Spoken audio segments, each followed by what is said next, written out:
During a call with her friend, she whispered, "What if he proposes? How do I say no without laughing in his face?" They both giggled. I heard every word. I didn't argue. But weeks later, when she finally saw a velvet box on the table, it wasn't what she expected inside. The sound that broke my life was a giggle. A small conspiratorial little sound that trickled through the air vent from the living room into my workshop. I was in my happy place, sanding down a piece of black walnut. The smell of sawdust in the air. This is what I do. I'm a woodworker. I own a business that builds high-end custom furniture. It's a good business. A very good business. But my girlfriend of 3 years, Clara, always just called it my cute little hobby. She was on the phone with her best friend, Jessica. They were having one of their marathon gossip sessions, which usually just faded into background noise for me. But then I heard my name, and I froze, my hand hovering over the smooth, dark wood. "He's been dropping hints all week," Clara was saying, her voice a low, excited whisper. "He left a jewelry website open on his laptop. I think he's finally going to do it." Jessica squealed on the other end. "Oh my God, are you ready?" And then came the words that changed everything. Clara's voice dropped even lower, full of a kind of mocking contempt. "Ready for what? What if he proposes? How do I say no without laughing in his face?" They both giggled. That sound, it was the sound of my own execution. "Seriously," Clara continued. "He's sweet and all. He's a good-for-now guy, safe, stable. But he's not my end game. You know who I'm talking about." I knew. She was obsessed with this real estate developer she'd met once at a gallery opening, a guy who reeked of new money and cheap cologne. "But a ring is a good insurance policy," she said. "It buys me time, keeps him happy, and looks great on Instagram. I'll give it a year, maybe 2, and then I'll trade up." I didn't move. I didn't even breathe. I just stood there in my workshop, covered in sawdust, and listened as the woman I was planning to spend my life with laid out her plan to use me as a placeholder. A stepping stone. A safe investment until a better one came along. I had been looking at rings, not just browsing. I had a custom design being made, a simple, elegant ring that I thought reflected her. Now I realized it reflected a person who didn't even exist. The hurt was a physical thing, a punch to the gut that left me winded. But it passed quickly, replaced by an ice-cold clarity. This wasn't a misunderstanding. This was a character assessment, delivered by the subject herself. I'm a builder. I look at plans, I assess materials, and I identify structural weaknesses. The foundation of my relationship, I realized, was rotten to the core. You don't patch rot. You demolish it. I didn't storm out and confront her. I didn't yell. That's what she would have wanted. Drama. Emotion. A fight she could manipulate and turn back on me. No. I just went back to work. I finished sanding the piece of walnut, my movements precise and controlled. She came into the workshop an hour later, all smiles, and wrapped her arms around my neck from behind. "What ya working on, babe?" she asked, kissing my cheek. I looked at her, at this beautiful stranger who had been sleeping in my bed, and I smiled back. "Just finishing up a project," I said. She had no idea. I wasn't just finishing a piece of furniture. I was drawing up the blueprints for her demolition. She thought she was playing a game of chess, and I was just a pawn. She was about to find out that she was playing against the man who had built the entire board, and he was about to flip it over. Update 1: It's been 3 weeks since I became a ghost in my own relationship. 3 weeks of playing the part of the devoted, soon-to-propose boyfriend, while quietly setting the stage for Clara's grand finale. Thanks for the massive response to my first post. A lot of you said to burn it all down. I prefer a more controlled demolition. It's less messy and far more satisfying. After overhearing her plan, my first move was to lean into the role she'd assigned me. The very next day, I made sure she saw me on my laptop, looking at that same jeweler's website. I even asked her, very casually, if she preferred platinum or white gold. She practically vibrated with excitement. She launched into a detailed description of her dream ring, a monstrosity with a diamond the size of a small bird's egg. I just nodded and smiled, making mental notes. "Good to know," I said. She took this as her cue to escalate. Her hints about marriage became as subtle as a foghorn. She started leaving bridal magazines around the apartment. She'd point out happy couples on the street and sigh dramatically. It was a masterful performance. All the while, she was becoming more and more entitled, acting as if the proposal was a done deal and she was already the queen of the castle. While she was busy planning her fake future, I was busy deconstructing her present. Clara's career was as an interior designer. I use that term loosely. Her business consisted of an Instagram account and a mountain of debt. She had no clients, no portfolio to speak of, except for my house. For the past year, she had been systematically taking professional photos of my apartment, which I had designed and filled with my own custom-built furniture, and passing it all off as her own work. She'd post a picture of the walnut bookshelf I spent 80 hours building with a caption like, "So pleased with how this client project came together. Designed by Clara." Her ultimate goal, the project she talked about constantly, was to land the contract for the new boutique hotel being built downtown, the Hawthorne. It was being developed by a man named Marcus Harrison, a legendary old-school hotelier known for his impeccable taste. Getting the Hawthorne contract would instantly make her a star in the city's design world. She'd been trying to get a meeting with him for months, sending unanswered emails and leaving messages with his assistant.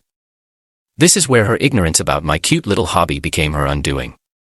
She had no idea that my primary clients were architects and high-end commercial developers. Marcus Harrison had been one of my best clients for over a decade. I had furnished 2 of his previous hotels. In fact, I had a meeting scheduled with him in 2 weeks to discuss the furniture commission for the entire Hawthorne Hotel. My plan began to take shape. It had 2 parts. First, I needed to quietly and legally separate my life from hers. I met with my lawyer and had him draw up documents to dissolve our shared assets, which were minimal as I owned the house and my business long before I met her. We also prepared a formal notice for her to vacate my property. The second part was more creative. I thought about the interior design contract for the Hawthorne. I could have just let her fail on her own, but that wasn't enough. She wanted to build her career on a foundation of my work and my money. I decided to give that opportunity to someone who actually deserved it. I knew a young designer named Evelyn. She had been an apprentice for a friend of mine. She had an incredible eye and a work ethic that put Clara to shame. But she had 0 connections. She was working a dead-end job at a big-box furniture store. Her talent completely wasted. I called her and offered her a freelance contract. I told her I was pitching a big hotel project and I wanted her to collaborate with me on a presentation.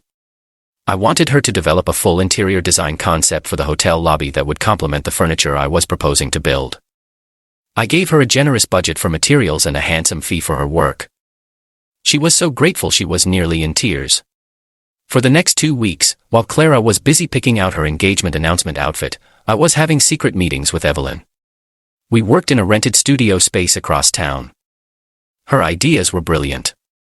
She was a true artist. Together, we put together a presentation that was, in a word, breathtaking. We built a 3D model, sourced fabric samples, and created a complete vision for the Hawthorne's public spaces. Meanwhile, at home, Clara was becoming unbearable. She started making demands, talking about the changes she wanted to make to our house after the wedding. She wanted to paint my workshop white and turn it into her new office. She told me my furniture was a little too rustic and that she had some great ideas for a more modern look. She was already redecorating a life she was never going to have. The day of my meeting with Marcus Harrison arrived. That morning, Clara was in a particularly smug mood. She'd somehow managed to get a low-level informational meeting with Harrison's junior marketing assistant for the following week, and she was acting like she'd already won the contract. "Don't be surprised if I'm the one paying for dinner soon," she said with a wink as I left for my boring work meeting. I met Evelyn at a coffee shop near Harrison's office. She was nervous but excited.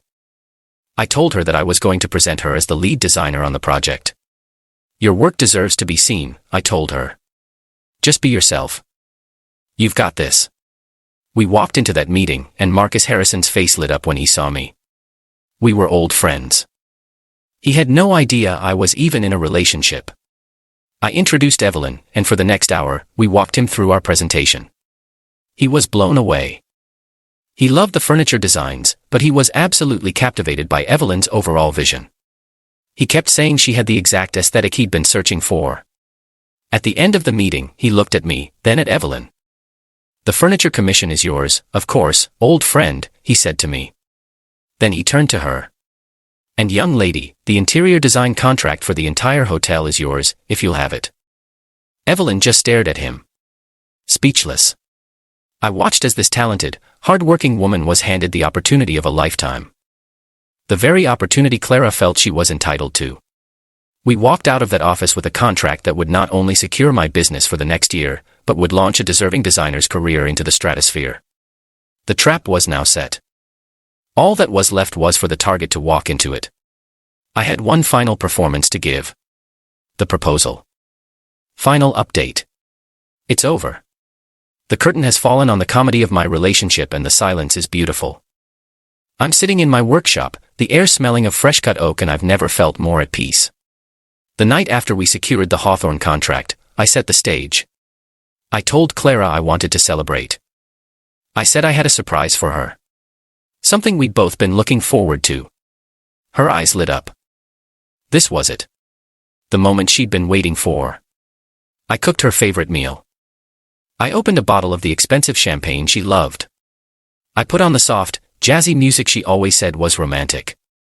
I was the perfect picture of a man on the verge of proposing. She was glowing, practically vibrating with a smug, triumphant energy. She spent the entire dinner talking about her upcoming big meeting, with Harrison's assistant spinning fantasies about the design concepts she was going to pitch. I just listened and nodded, topping up her glass. After dinner, I led her to the living room. There, on the polished surface of the walnut coffee table, one of the pieces she'd claimed as her own on Instagram was a small black velvet box. Her breath caught in her throat. She looked at the box, then at me. Her eyes wide with feigned emotion. She was a fantastic actress, I'll give her that. She was already composing the perfect Instagram caption in her head. Go on, I said softly. Open it. She picked it up, her hands trembling slightly with anticipation. She slowly lifted the lid, and then she just stared. Inside, nestled on the black velvet, was not a diamond ring. It was a single, ornate, old-fashioned brass key. She looked from the key to my face, her expression a mess of confusion. What is this? She stammered. Is this a joke? It's not a joke, Clara, I said, my voice calm and even. It's the key to your new life, the one you'll be starting tomorrow morning. The confusion on her face curdled into anger. What are you talking about? I'm talking about the phone call with Jessica, I said. The one where you talked about how you would laugh in my face if I proposed. The one where you laid out your plan to use me as a placeholder until you could trade up. I heard every word. The color drained from her face. I've never seen someone's entire world collapse so quickly, and so quietly. She just stood there, speechless. The movers will be here at 9 a.m., I continued, my voice leaving no room for argument. They will pack up all of your belongings. The key is for the storage unit where they will be taken. I've paid for the first month. After that, it's your problem. She finally found her voice. It was a strangled whisper. You can't do this. I can, I said. It's my house, and you are no longer welcome in it. The denial phase ended, and the rage began. She started screaming, calling me a monster, a psycho. She said she had a right to be here. I just let her burn herself out. When she finally ran out of steam, she tried her last trump card. Fine, she spat, her face ugly with fury. I don't need you. I have my career. I'm going to land the Hawthorne project, and you'll see. You'll be begging me to come back. I almost felt sorry for her in that moment. Almost. I just smiled a small sad smile. About that, I said. I had a meeting with Marcus Harrison yesterday. He's a wonderful man, a great client. He was so impressed with the presentation. Her eyes narrowed, suspicious. What presentation? The one I gave him with the new lead designer for the project, I said. He loved the custom furniture I'm building for the lobby, by the way. The pieces you've been featuring in your portfolio as your own work. But he was really blown away by the designer's vision. Her name is Evelyn. She's incredibly talented. He gave her the contract for the entire hotel. They signed the papers this afternoon. She just stared at me, her mouth opening and closing like a fish. The final support beam of her delusional world had just been kicked out. Her career, the one she was going to build on my back, had been given to a complete stranger, a nobody. And it was my doing. I walked to the front door and opened it. "You can stay in the guest room tonight," I said. "But in the morning, you need to be gone before the movers arrive. Goodbye, Clara." She didn't move. She just stood there in the middle of my living room, the velvet box still clutched in her hand as the reality of her situation washed over her. She had nothing. No fiancé, no home, no career, no portfolio. The safe guy she planned to discard had just completely and utterly discarded her. I didn't wait for a reply. I just closed the door to my workshop behind me, leaving her alone with the pieces of her shattered future. The next morning, she was gone. The key was left on the table. I got a string of hateful texts later that day, but I just blocked her number. I heard through the grapevine that she had a total meltdown, that her attempt to slander me and Evelyn in the design community backfired spectacularly when people found out she was a fraud who had been stealing my work. She had to move back in with her parents in the suburbs. Her endgame turned out to be her childhood bedroom. As for me, life has never been better. The Hawthorne project is a massive success. My business is expanding, and Evelyn, well, she's not just a brilliant designer. She's an incredible person. We've been working closely together, and our partnership is becoming something more. Something real. Something built on mutual respect and shared passion, not on lies and transaction. Clara thought a ring was an insurance policy. She learned the hard way that some policies get cancelled, and you don't get your investment back. She wanted to laugh in my face. In the end, I was the one who got the last laugh, and I didn't have to make a sound.